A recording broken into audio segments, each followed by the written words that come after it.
Hi, everyone. Welcome back. We are Jeff and Tony Brabeck, the founders of Our Little Sparrows.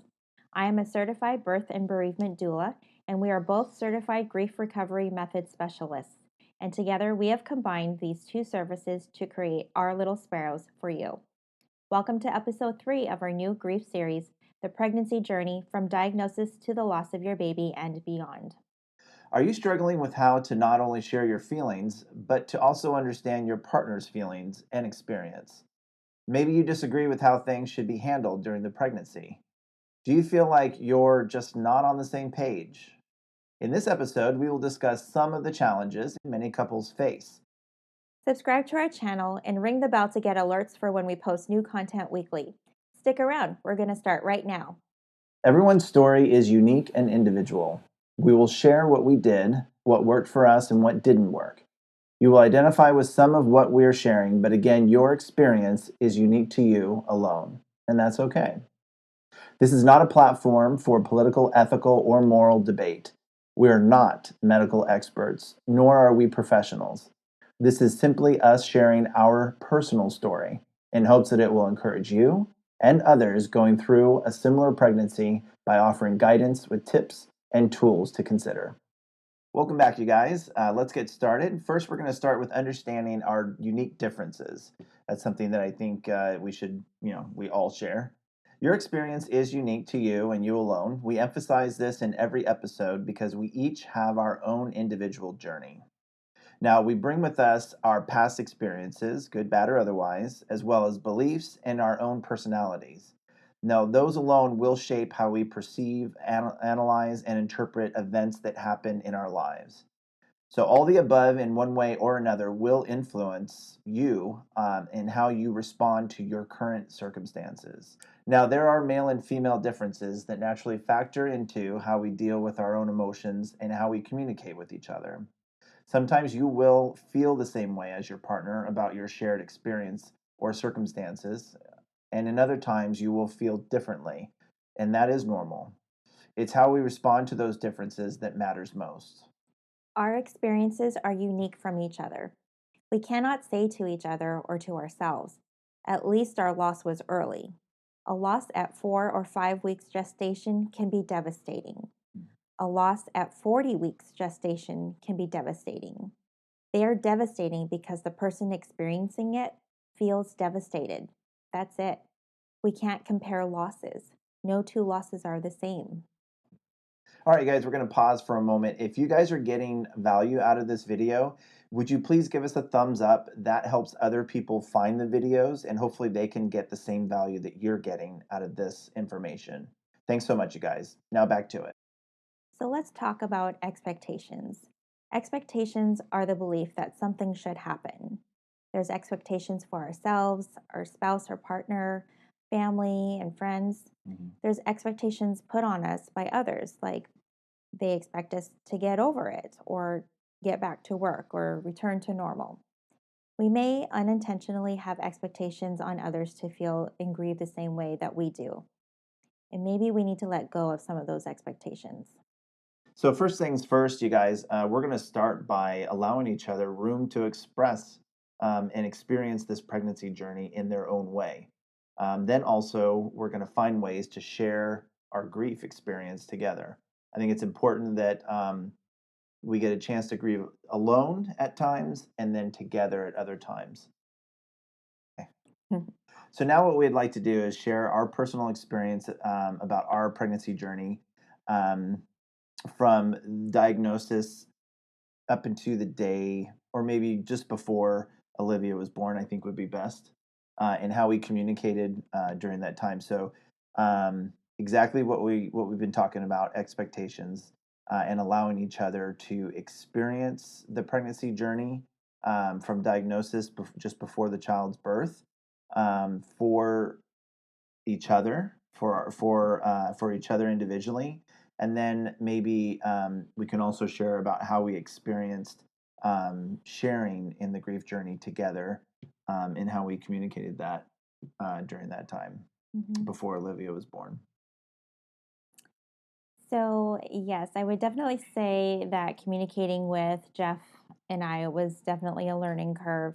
For myself, I am not much of one to really express my feelings verbally and outwardly. Or come running to a conversation. I tend to be inward, my hold all my feelings and Take your just time. I take my time and I Yeah. take a long time to process as well.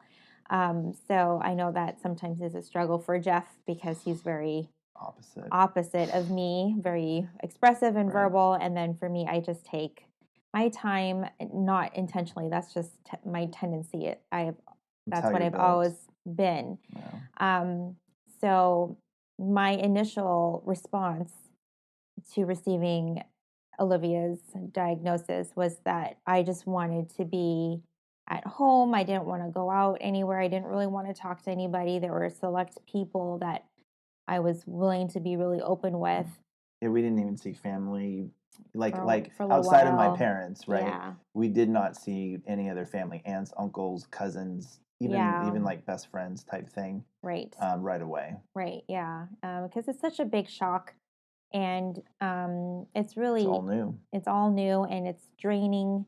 You're emotional, and so it's a very vulnerable time.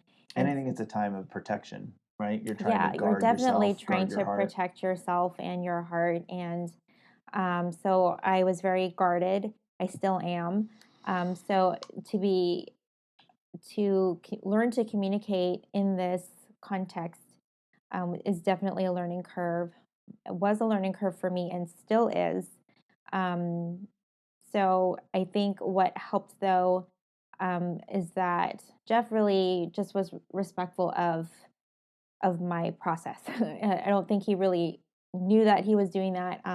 Yeah, But partially I had no idea what to do except to yeah, just help let where I it could. let it be. And he took care of the things that he could. Well, I mainly remember because I'm not really a verbal person. I don't always know what to say when I want to say it. So I usually turn to writing. So either in a journal or Mm. just on our computer or what phone now, just kind of just jotting my thoughts down. And eventually we started sharing on a blog, which I think was a good outlet for me to be able just to kind of write down everything that I was feeling, I was Mhm. thinking. And that also gave Jeff an opportunity to kind of read what I was thinking in way Mhm. because I couldn't communicate it verbally or in other ways. And so writing was definitely an outlet for me, and I was able to share really what was on my heart, what my desires were for our baby, for us as a couple, and just our journey of faith through the pregnancy and what was to come because we didn't know exactly how things were going to play out.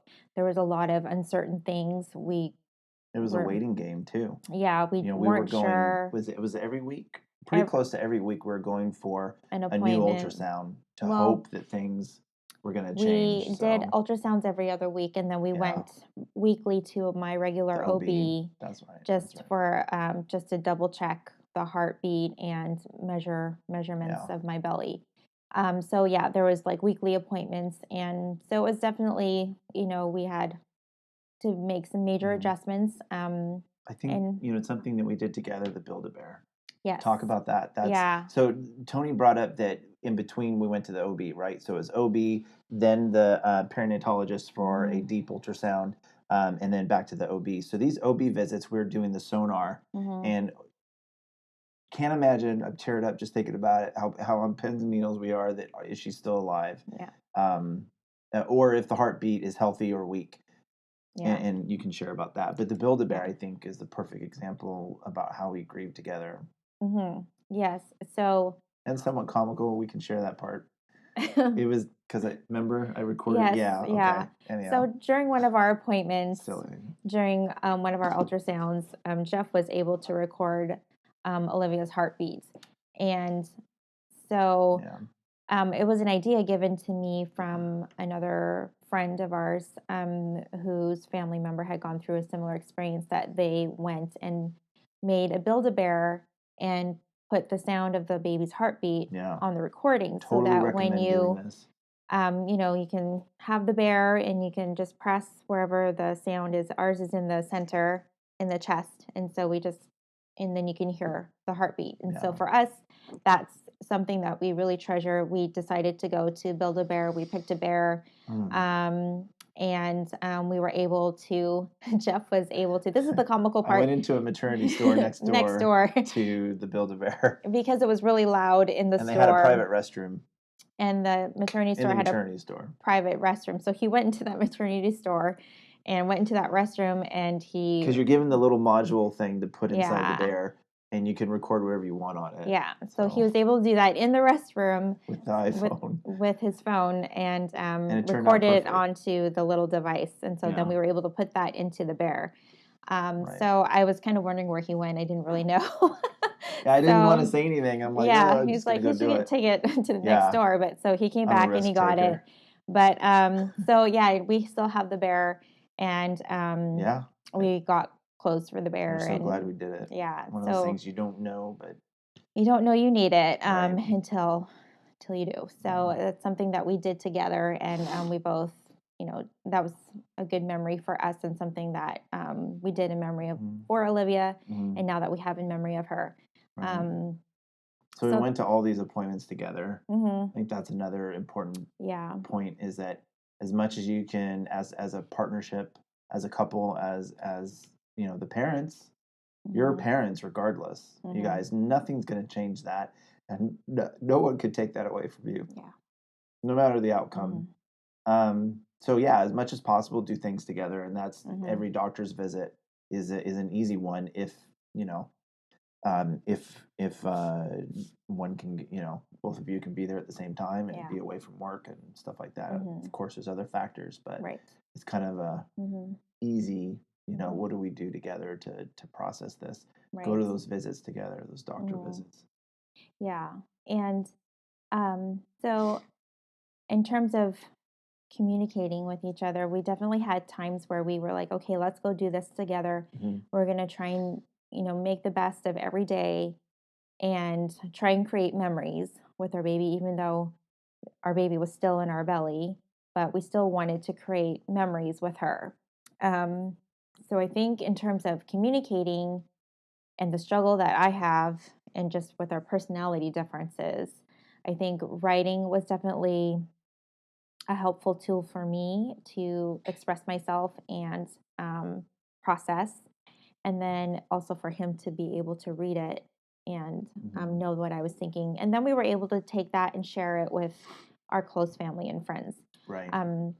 But also, too, just knowing how Jeff processes, he's very verbal and expressive, and then he'll share in just a second. But it was important for me to allow him space just to talk. And even though I didn't necessarily understand everything, exactly how he was viewing things or how he was saying things, even, I just wanted him just to be able to say what he wanted to say. And I'll be honest, guys, sometimes when I didn't understand where he was coming from, sometimes I got hurt a little bit because I didn't understand, like, the way it sounded to me was hurtful. But then when I actually took time to ask a little bit more questions and gain more understanding of what he meant by that comment, then I was like, oh, okay, that makes sense. Yeah. So what about you? Oh, okay. Well, maybe, yeah. I'll just kind of grab a few things off of what you said. I think it's perfect that you said that your personality is different than mine, and that's going to be different for male, female, and back and forth, right? So it's not necessarily like the typical, the male doesn't talk about emotional things, but the female only wants to talk about emotional things. I can tell you, there's a lot of things in our relationship that don't fit that mold, and that's fine. That's perfect, because it doesn't necessarily belong in that mold. A man's supposed to respond this way, a man's supposed to act this way, and vice versa for the female. Those are stereotypes, and I don't necessarily agree with them, and nor do I think they're very helpful. But what is helpful is to understand the communication characteristics and personality of your partner, and in this case, my spouse. So knowing that Tony is slower to respond, slower to be able to tell me what she's thinking and feeling.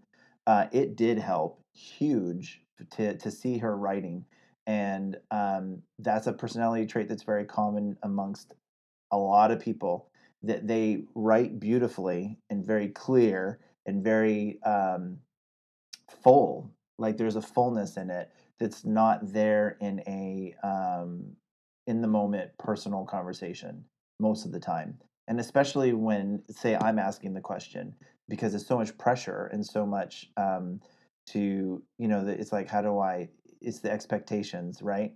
Unmet expectations. And that's the pressure that's there. So I totally agree. And I would totally recommend to any of you that feel like you're not good at those verbal conversations, try writing if you Mm-hmm. haven't tried before.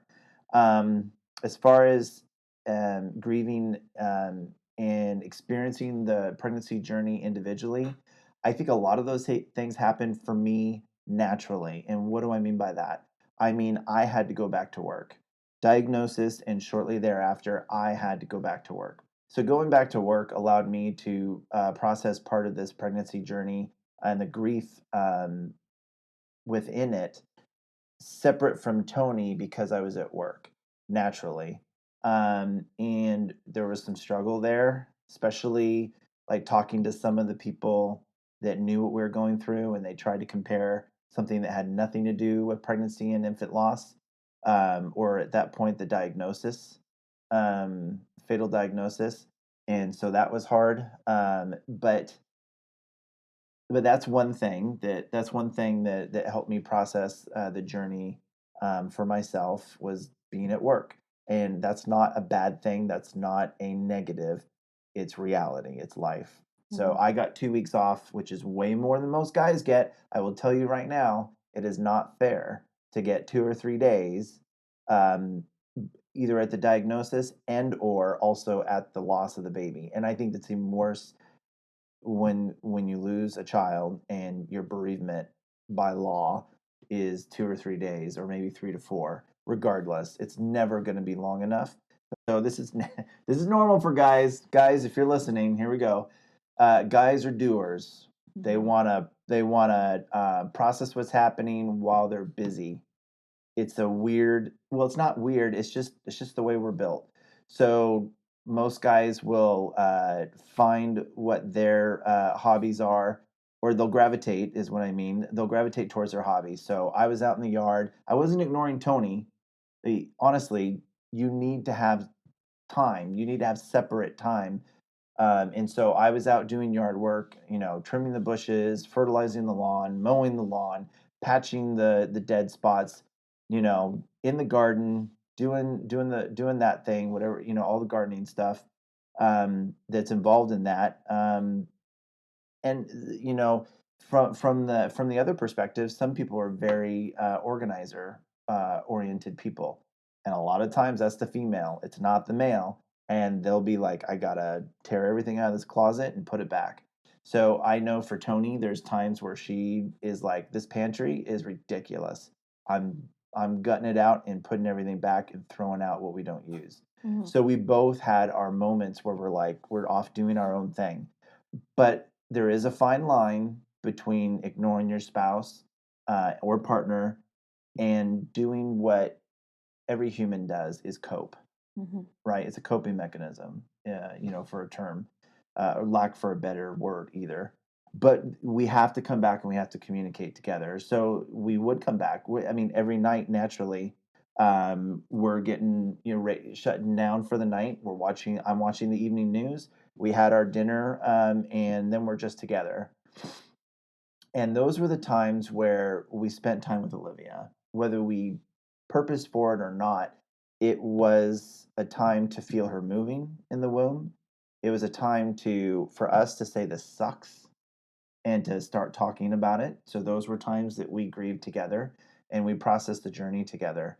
So I guess, in talking about this off top of mind, and not really, writing down, this is what I'm going to say during this part of the episode, I would say the overall theme is, don't change your, I don't think, for me, I did not change my day-to-day activities. But what I did is I purposed to communicate to Tony what I was thinking and what I was feeling when we had our downtime together. So I encourage you, if you don't have a time in the evening that's already set in place, or a time during the day that's already set in place, where you guys are sitting and talking, then I would encourage you, to incorporate that in your day. And that way, when you have something already set, in your day to day, it's not going to change when you go through this process. And if you're in the midst of this process, then obviously there's nothing to change. It's time to, okay, we need to purpose a time together. Yeah. And that's usually at the end of the day before you call it a night and go to bed and wake up the next morning. I think too, just kind of echoing what Jeff was saying, is that um like guys or even girls too, we tend to be, or maybe more typical for guys, I don't know, but in my kind of experience and seeing other couples go through the same thing, um, we want to be able to either fix or control it somehow, but we can't. So sometimes we look to, what is around us to fix. So I think for Jeff, him going back to work was a way for him to keep providing for our family, to keep doing all the yard work and everything, was something for him not just to do, but it's something that he could, maybe not realizing it, but like something he could fix. And with our baby, it's like, we can't fix this. We can't control this. So sometimes we look for things to do of what we can fix. And for myself, I mean, yeah, there were times definitely where I felt like my life was not, it was like chaotic. And so I needed to organize something. So it was like the kitchen pantry that day, or it was our like bedroom closets the other day. And I think it's kind of just shows that how we feel on the inside, at least for myself, if I feeling chaotic, disorganized inside, then sometimes I look to organize something else on the exterior. So that sometimes is a reflection to me, or an indication to me that there's something I need to pay attention to, or there's just something I can't fix, and I'm feeling really like chaotic and helpless in that. So, and I think too, making up, you said a purpose, but yeah, it's definitely something we both have made to connect with each other. Reiterate what Jeff was saying earlier about being purposeful. Um, I just want to echo that and say it does take effort and takes intentionality to be making sure that we're regularly checking in with each other. And sometimes for us, it would almost seem daily. At Give or first, it was take. often. Yeah. But A lot of it maybe depended on if I was staying late at work or not. But I true. tried. That's another thing. Try Yeah. not to work too hard. Yeah. Yeah. But it definitely is something you should do on a regular basis, that will definitely help you. And it's not so much about um, knowing the answer or trying to find the right words. It's more about just being present for the other person and holding that space so the other person has the opportunity to be able to express whatever they're feeling, whatever their thoughts are and their emotions are, and just be a listening ear and not worry about having to find a resolution or an answer to anything. It's just about being present. Right. I think um, depending on the personality, that's one major pitfall, is to think because one of your partners is expressing an emotion or their feelings or even just their thoughts that they're looking for answers. Um, that's not necessarily true. And I'm sure a lot of you have experienced that. It can be frustrating, or it can be alleviating, right? Frustrating if someone's quick to answer. And it's like, I wasn't even like, whoa, overwhelming, right? Slow down. Because we're just initially putting out our thoughts and ideas. We don't necessarily have that all fleshed out. And then it could be the other side. It could be very relieving if that person isn't quick to have an answer or a response and just says, thank you for sharing, as Mhm. simple as that, or I love you, and I'm here for you. Right. It's different for every couple, Mhm. partner, marriage. Right. Don't forget to subscribe and ring that bell, you guys, to get alerts for when we post new content weekly. If you liked what you saw in this video, you can click on the next video in our grief series here. If you want to watch our weekly video podcast, click here. And thank you for visiting our Little Sparrows.